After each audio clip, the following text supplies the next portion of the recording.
Thank you. I'm honored to be sharing the table with my co-panelists and all of you. It's a bit nerve-wracking to be in front of people that are so brilliant and so thoughtful and so reflective. So thank you for this opportunity. Before I begin, I want to acknowledge the lands we're on, the traditional territories of the Three Fire Confederacy. I live in what is now known as London, Ontario, which are the traditional territories of the Anishinaabe, the Haudenosaunee, the Lenape, and the Arawandron peoples. For me, it's really important to think about and reflect the conversations around Indigenous struggles in my quest for justice, to link those struggles with Indigenous struggles, but also to build solidarity with them. Okay. Okay. Is this connected? Yeah. Okay.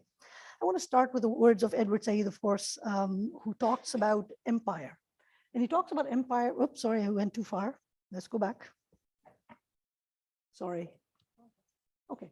He talks about empire having an official discourse. He talks about a chorus of willing intellectuals that, let me not step in the way. All right, thank you. He talks about a chorus of willing intellectuals that support that empire. And sure. If it's sure. okay with you. Yeah, absolutely. Okay. And with the words of Dabashi that talks about native informers, of course. He talks about accents from targeted cultures and climes, orientalizing, exoticizing, and corroborating all at the same time. You know, against the increased racialization and profiling and violent policing of Muslims, I have traced another figure, which I call the acceptable Muslim, who is contrasted explicitly or implicitly with the racialized Muslim other. I suggest that acceptable Muslims are juxtaposed against that acceptable Muslim other in Canadian state practices. And I look specifically today at a couple of legal and security cases to test this hypothesis. Now, I look specifically at the Zunaira Ishaq case and the cases of Meher Arar, Abdullah al-Malki, and Ahmed Almaty. Now, I'm not a legal scholar, so let me contextualize that right at the beginning. I'm not a legal scholar, but I want to apply these, what I'm calling this acceptable Muslim standard, attributes of acceptability to these cases to see how it plays out. Sometimes it's a difficult argument to make an argument about something implicit, but I rely on the work of legal scholars, including Rimadi, that talks about reading silences. So who is the acceptable Muslim, first of all? The acceptable Muslim is somebody who is perceived of as quote unquote moderate. I reject the label, by the way, of course, because the qualifier moderate is clearly situating the acceptable Muslim or the moderate Muslim as the exceptional out of against a orientalized trope, right? But this Muslim emerges in Canadian media, public and political discourses at the very moment that Western discourse is repositioning the Muslim other, again, reanimating that structure. The acceptable Muslim is seen as modern, well-integrated, secular, one who privatizes their faith or expresses acceptable, quote unquote, acceptable markers of their culture, right? So while I focus on the Canadian context, I do believe that this figure travels globally. I'll argue that the acceptable Muslim seeks to address, or not seeks to, addresses a number of tensions in the Canadian nation state. I'm not going to speak at length about this because I want to get to the actual cases, but these are the tensions that the acceptable Muslim kind of addresses. So where we stand on each of these particular axes of tension determines our acceptability. So for example, it talks about I talk about the tension between sort of the fantasy of race neutral citizenship, but the deeply racialized reality of citizenship in the Canadian context. Similarly, multiculturalism, the tension of multiculturalism between focus on monoculturalism, multiculturalism, and racial justice determines our acceptability in the nation state. So these are the 5 attributes of acceptability that I argue are prominent in certainly the Canadian context, right? One is the demand that acceptable Muslims, or all Muslims, explicitly condemn extremism, quote unquote extremism, always in quotation marks, right? The second is an essentializing of Muslims, albeit in different ways, and I'll talk about that in a second. The third is a reaffirmation of secular normativity. An acceptable Muslim reaffirms in some way the idea that there's quote unquote secular norms. And I will talk about that shortly, sorry. The focus on gender equality as a central pillar of talking about any sort of Muslim issue or Islamic issue. And fourth, engaging in some form with multiculturalist discourse. Based on their views, because they range from diplomatic to aggressive, I argue that there's two types of figures in the Canadian context: a secular acceptable Muslim and a multiculturalist acceptable Muslim. In my shorthand notes, I call them Sams and Mams, just to give you some little levity in my long journey. So let's look a little bit at the actual cases. Of course, I don't have to repeat the cases of these cases, you all know them, but essentially this policy really situated the niqab ban in the citizenship ceremonies as central to Canadian identity, quote unquote, values of openness and equality. Emphasized the importance of people actually reciting the oath, whatever that meant, but we'll keep that. There's an implicit comparison here, I'm arguing, between acceptable and unacceptable norms. And there was a dismissal of the policy's impact on niqab wearing women. In this case, I argue that it relegated some bodies, in this case, niqab wearing Muslim women, to a space outside the racialized boundaries of acceptability within the nation. And it does this in a couple of specific ways, I will argue. First, there's an obvious focus on gender equality. Everybody who spoke about the policy centralized the notion of gender equality. We're doing this because we want to make sure that women in the moment of Canadian citizenship, taking Canadian citizenship, must be equal and free. Right? Harper says, then Prime Minister Harper said, it is offensive that someone would hide their identity at the very moment where they are committing to join the Canadian family. This is a society that is transparent, open, and where people are equal. Right? So they very clearly, Kenny said some similar things, right? Harper talked about the niqab being rooted in a culture that is anti-women. So gender equality became very, very central to that whole, both the actual explanation of the policy and in the legal arguments in the niqab case. I mean, this is of course the framing that many liberal white feminists use to quote unquote save Muslim women, right? So Ishaq was framed outside of the racialized boundaries of Canadian society. The second thing it did, I think, the second aspect it did in terms of attributes of acceptability is, sorry, I want to talk a little bit about reaffirming. There's a disconnect between my notes here and there. I want to just point quickly about what I mean by reframing secular normativity. Secular normativity, of course, is what we're arguing, or what I'm arguing and others are arguing, is not actually a neutral public space. It is the universalization of key norms of Protestant Christianity that are then deemed to be invisible and deemed to be quote unquote secular, right?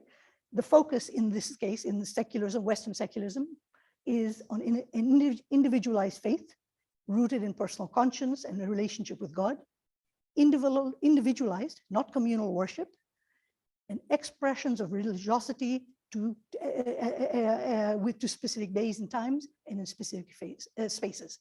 Now, one can very clearly see a Muslim who practices faith or expresses faith in a communal manner or visibly on their body are already seen to be quote unquote too different, right? Muslims who are expressing this faith in the public are again positioned outside the bounds of secular normativity. So what did the Ishaq case do? First of all, it's very clear that the government officials linked niqabs to a disrespect of Canadian laws, right? And disloyalty. They were positioned as not loyal to the Canadian nation. It clearly, in my mind, at least certainly implicitly, if not more towards the explicit side, positions acceptable citizens versus an unacceptable ones. Implicit is that those not adhering to these so-called secular norms are disloyal. Right? And niqab wearing women are seen to be disloyal, they're seen to be outside the boundaries of secular normativity. Everything in the positioning of the policy and in some of the legal arguments of the government spoke about this, again, implicitly. I will argue that the policing of religious Muslim women is a mechanism through which secular normativity defines and controls expressions of faith. this power of secular normativity imposes these standards against which the religious and racial other is judged. And in this case, in the Ishaq case, it clearly positions niqab wearing women as unworthy of the protections of the state or the agency to determine their own choices. Right? And I will argue that the Ishaq case illustrates how the acceptable Muslim standard is used to juxtapose acceptability and unacceptability. It also talked about essentializing of Muslims, again, very, very subtly, implicitly, because implicit in the legal arguments, implicit in the government statements, were this idea that Muslims are certain types of things, behaviors. It's very rooted in Orientalist tropes, of course. But if you look at where am I essentializing? Sorry. If you look at how the government arguments were based, for example, Jason Kenney, who's now a premier of province of our friends in Alberta, he positioned the niqab as, quote, a tribal custom that treats women as property rather than people full of human dignity. This should not be allowed in citizenship ceremonies. So clearly they positioned the Muslim women wearing niqab, in this case, as using Orientalist tropes, but the standard of acceptability shapes and illuminates how some are within and some without, some outside. So I want to talk a little bit about the Muslim men, because I want to talk a little bit about how it works in a gendered way. I'm not going to go over the three cases. You all know the three cases. I will argue that the acceptable Muslim standard was very much implicitly used in these three cases. How do some bodies get rendered suspect, right? Shireen earlier today talked about blood in the veins. I talk about it in terms of profiles and Muslim men, Arab Muslim men in particular, being perceived as having blood in their body, bones, and bones, body, blood, and bones. If you look at the biographies and the profiles of the three individuals, they're remarkably similar. They were all born approximately the same year, 64 to 71. They're all born either in Syria or Egypt. They immigrated to Canada as teenagers, all became citizens around the same time, within a few years, here and there. They're all dual citizens. They're all racialized Muslim men. They were all at the time visibly Muslim men who had beards. They all had close associations with other Muslims, and two of them had traveled to Afghanistan previously. So this is what, on the basis of their profiles and their biographies, these three were rendered suspicious on the basis of their Muslimness. Right? It's their Muslimness essentially led security officials to presume, with little concrete evidence, that they had quote unquote extremist tendencies. So what does that mean? Right? You look at their condemnation of extremism, the one attribute that I talked about, the explicit condemnation of quote unquote extremism. As I said, Muslims are held to this standard of acceptability, which, by the way, is not expected of those that hold racial privilege. And I argue that actions that would normally be considered innocuous were deemed to be suspicious on the basis of their profiles. And the fact that, as far as I know, the three of them did not explicitly say, oh, well, by the way, we're condemning extremism, right? Just as a public statement. And perhaps they were not deemed to be acceptable because they didn't do that. So if you look at Arar, for example, though there was insufficient evidence for a warrant or a charge, and he was initially wanted for an interview as a witness rather than as a target, he was still described in Canadian documents as a suspect, a principal suspect, a target or important figure, and linked to the Al-Qaeda movement. Right? Almaty was described in Canadian reports as an individual who spent 7 years in Afghanistan and jihad-related activities, including connections with local religious and Islamic extremists, including one of the Qadr family. Al-Malki was interviewed pre and post 9/11 because of his travel to Afghanistan and because of his presumed links to other Muslim men. Right? Suspicions of these men were based on less on evidence, but more on profile, lack of the explicit condemnation of extremism, thank you, etc. Again, innocuous actions. Almaty was found with a map of Ottawa government buildings, which turned out to be 10 years old, but still still he was considered suspicious, right? He was still considered to be, quote, posing an imminent threat to public safety and to the security of Canada. Didn't diminish the importance of the map. Arar's decision to list al-Malki as emergency contact for a lease application and his meeting with al-Malki in October 2001, both again innocuous actions on the face of it, that was enough to link him to al-Malki, listing the two men as, quote, close associates, right? These are innocuous actions, an outdated map, a listing of a contact on a lease application, a meeting at a cafe. I wonder what the interest from security officials would have been had there been all white men named Brian, Stephen, Mike, and John, right? Unlikely that the level of conversation would have been what it was, intense as it was. The two cases also, sorry, I'm a little bit behind there. The two cases also reaffirmed the idea that those who do not adhere to the so-called norms of secular normativity are considered to be either at best non-secular, at worst a religious zealot. And again, the three men perhaps would have been perceived to be outside those boundaries of secular normativity. Again, the question is, how do we differentiate us from them? And I would argue that the boundaries of acceptability, the acceptable Muslim standard, would help Canadian officials to determine who is acceptable, who is not. I would argue, therefore, just to bring it together, that the acceptable Muslim standard is used as an implicit legal standard, or it'll be an implicit standard against which Canadian security and police officials looked at these cases, and in the case of Ishaq, the government.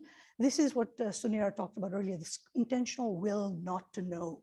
This is not ignorance, this is an intentional will not to know. The Ishaq case illustrates how key attributes of acceptability were used implicitly to juxtapose niqab-wearing women with other more acceptable Muslims, right?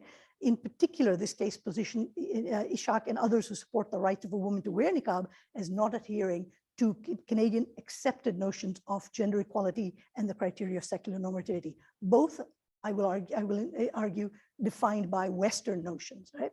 The case of the Muslim men were also very much, it's different. They're different from the Ishaq case. But again, the cases of the three men continuing to position the state as non-discriminatory while continuing violent policing of Muslim men in the post-9/11 era. Right? These notions of acceptability and non-acceptability, I argue, they're racially coded terms, obviously, right? And they're embedded in the nation's psyche, including in the minds of security officials, including the minds of judges, lawyers, government officials, and in state practices, right? I note that in both the public inquiries about the men that we talk about, the O'Connor and the Akovici, even as they determined that the actions of Canadian officials were detrimental, that were indirectly leading to the incarceration of the men, there is no mention of racism. The word racism appears twice in the O'Connor report, but only because Moed Nureddin tried to make an intervention and say, I want to be heard, which stuns me, but nonetheless, right? And then finally, I know I'm over time, so excuse me, I will get there as soon as I can. The acceptable Muslim standard highlights the register of acceptability, right, in the Canadian nation state. It's crucial to understanding how the nation state can maintain deeply racialized Canadian citizenship, even as acceptability renders invisible the blunt violence embedded at the heart of the nation, right? In this way, the state can continue to direct violence at racial others, in this case, Muslim others, but also reinforce the centrality of whiteness and keeping the multicultural fantasy in place, right? This is a sleight of hand, I argue, that is performed by the Canadian state, maintaining the veneer of non-racism while underneath the surface continuing its violence against racialized Muslim bodies. The acceptable Muslim standard enables this fiction, clothing the state's racialized practices in the finery of acceptability, multiculturalism, and benevolence. Thank you.